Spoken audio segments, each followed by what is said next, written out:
మీ ప్రతిపక్ష పార్టీ నుంచి మీకు ఒక అప్రిషియేషన్ కంగ్రాచులేషన్స్, మీరు బాగా పనిచేస్తున్నారని, ఇంకా బాగా పనిచేయండి, మీకు ఏదైతే చంద్రబాబు నాయుడు గారు బాధ్యతలు ఇచ్చారో అవి అక్కడ ఒకటి. రెండోది, పవన్ కళ్యాణ్ గారు నిన్న చేసిన ఒక కామెంట్ మీద, అంటే మేము నిలదొక్కున్నాము ఇన్ని అవమానాలు, అవహేళనలు, కష్టాలు, నష్టాలు, బాధలు, బాదరబందీలు గురించి 40 ఏళ్ల రాజకీయ పార్టీని నిలబెట్టాము అన్నారు.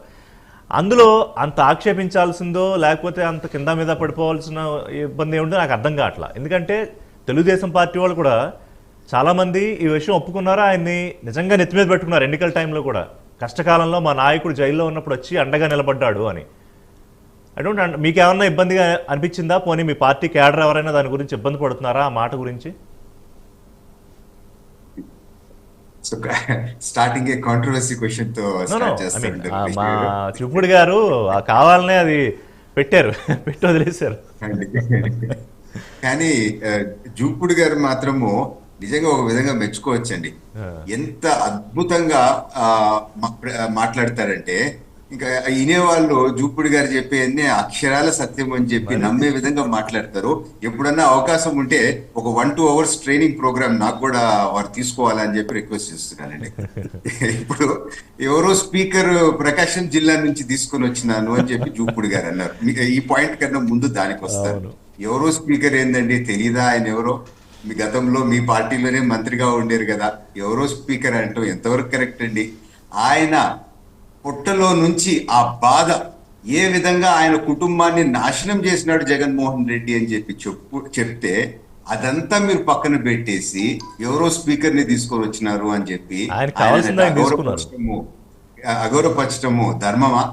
ఎందుకంటే మొత్తం కుటుంబం అంతా దెబ్బతిండింది. మా తండ్రుల ఆస్తులు కూడా మేము ఈ పార్టీకి ఖర్చు పెట్టినాము, జగన్మోహన్ రెడ్డి మోసం చేసినాడు అని చెప్పినాయి. కన్వీనియంట్ గా చూడండి అసలు పాయింట్ ని ఏ విధంగా జూపుడి గారు మ్యాజిక్ తో డైవర్ట్ చేసేసారో. అది ఊరికే నా ఓపెనింగ్ కామెంట్స్. నేను ఒకటి మాత్రము రిషి గారు మీరు అడిగిన క్వశ్చన్ కి జవాబు చెప్పాలనుకున్నాను. మా నియోజకవర్గంలో, పాత నియోజకవర్గంలో రాయదుర్గంలో ఒక స్వీట్ వండేటప్పుడు పూర్తిగా లాస్ట్ లో ఒక స్పూన్ షుగర్ వేస్తేనే ఆ స్వీట్ టోటల్ గా అవుతుందండి.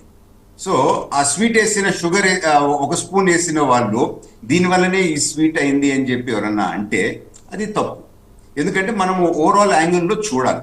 సో అందుకని కాంట్రవర్షియల్ ఇది గనక నేను దాన్ని తప్పుగా మాట్లాడదలుచుకోలేదు. ఎందుకు అంటే ఈసారి ఎలక్షన్స్ అది ఎవరు ఎక్కువ చేశారు, ఎవరు తక్కువ చేశారు అనే డిస్కషన్ కన్నా కూడా అది స్వాతంత్ర సమర యోధులు పోరాటం చేసినట్టు ఈ 3 పార్టీల్లో ఉండే నాయకులు కలిపి పోరాటం చేసి ఒక రాక్షస పాలనని సాగనంపి ఈ రోజు ఒక మంచి ప్రభుత్వం తీసుకొని రావడం జరిగింది.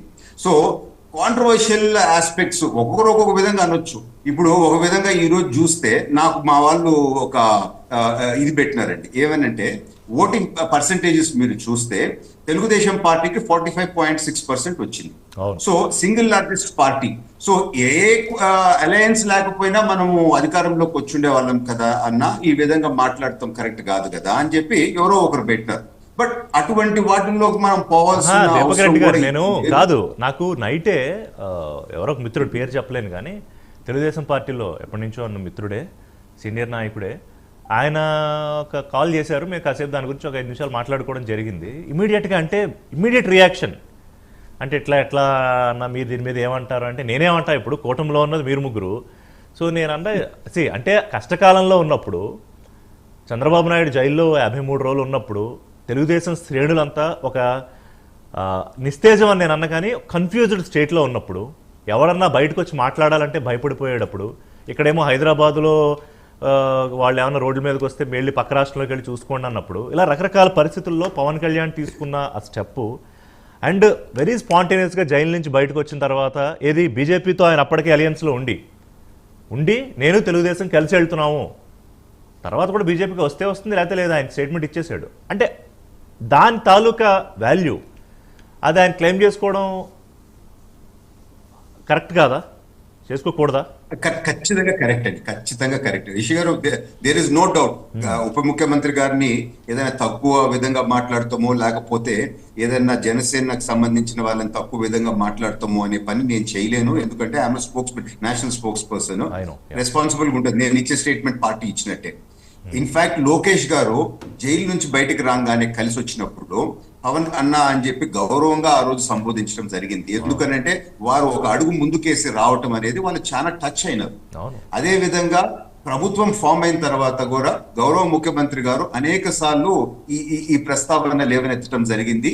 సో ఏ విధంగా తక్కువ చేసో, లేకపోతే ఆ కష్టాన్ని తక్కువ చేసిన విధంగా అనేది కరెక్ట్ కాదు. Correct. బట్ 40 సంవత్సరాల తెలుగుదేశాన్ని నిలబెట్టినాము అని కొందరు, అది కరెక్ట్ కాదు కదా స్టేట్మెంట్ అనిన దానికి, నాకు ఒకరిద్దరు మా వాళ్ళు పంపించిన ఆ ఫిగర్ వల్ల నేను చెప్పిన.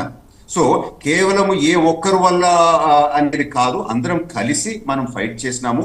కానీ ఇక్కడ ఒకటి ముఖ్యమైనది నేను ఈరోజు లేవనెత్తాలనుకుంటున్నాను. చెప్పండి.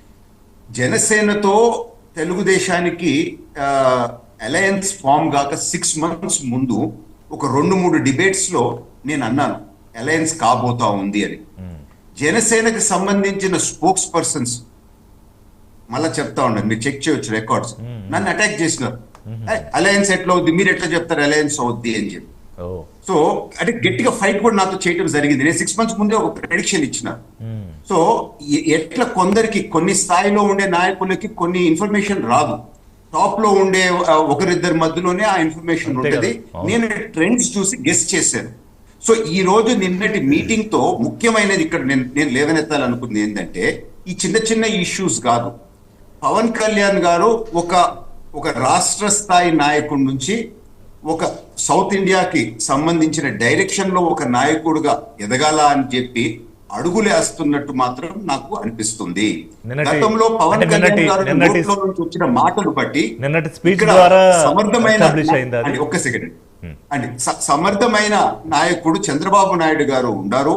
మేము అలయన్స్ లో ఒక 10-15 years గవర్నమెంట్ రన్ చేయబోతున్నాము అని చెప్పిన దానికి నిన్న ఏ విధంగా నేషనల్, ఈ రోజు మన నేషనల్ మీడియాలో విపరీతమైన అలజడి. గత 4 రోజుల నుంచి నేను 5-6 డిబేట్స్ కి నేషనల్ మీడియాలో పోయాను. ఏది లాంగ్వేజ్ ఇష్యూస్ లో నేషన్ కి సంబంధించిన తమిళనాడులో ఇష్యూస్ ని వారు హైలైట్ చేయడం జరిగింది. తమిళ గురించి కూడా. ఎస్ అండి.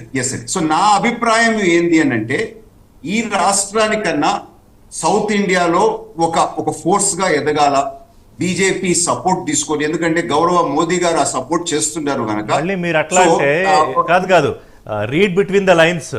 మీరు ఏమన్నారంటే, రాష్ట్రం కంటే కూడా సౌత్ లో ఒక నాయకుడిగా ఎదగాలి అంటే రీడ్ బిట్వీన్ ద లైన్స్ కి వెళ్లాల్సి వస్తే మళ్ళీ ఇంకా దాన్ని తవ్వుతారు.